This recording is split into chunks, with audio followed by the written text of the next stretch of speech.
Eers my hoedjie opsit, maar ek moet nou naby gaan dat Annemarie mooi kan afneem, want die wat nou ver is, dan ons nou nie mooi sien wat staan op hierdie hoed se rand nie. Kan jy hom sien, Annemarie? Halleluja! Sê weer, broer Gabriel. Woe! Halleluja! Doen daai ding! En 'n paar van ons susters het gevoel vanmôre ons gaan die ding doen. So ek gaan 'n paar dinge sê, dan kom julle so lank vorentoe, kry julle elkeen 'n hoedjie en kom staan hier. Ons gaan 'n lied sing tot eer van die Here. Maar terwyl hulle vorentoe kom, help David aan die Caroline ook bietjie nader asseblief. Kom julle, kom ou mense.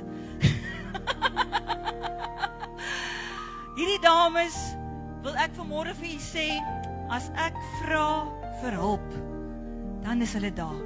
Verlede week toe laat Mavis, die dame vir wie ons help baie keer, wat vir baie mense minder bevoorregtes kos gee, toe sy vir ons sê, sy het brood nodig. En ek sit dit op ons sussie groep, nee. Binne 10 minute het ons 25 brode. So doen ons daai ding. Halleluja. Wanneer ons sit hom sissa. Ons mag hom, ons doen hom, of ons hom sit of staan of lê, ons doen daai ding.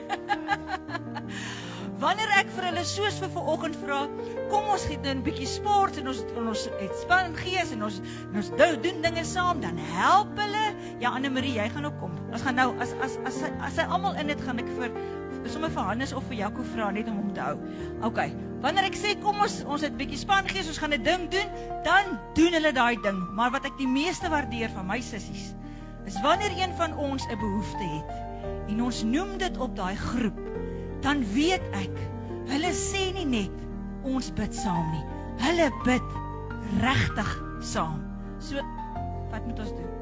Ja, ekskuus, ek nog nie wys vir my. So doen ons daai ding, halleluja.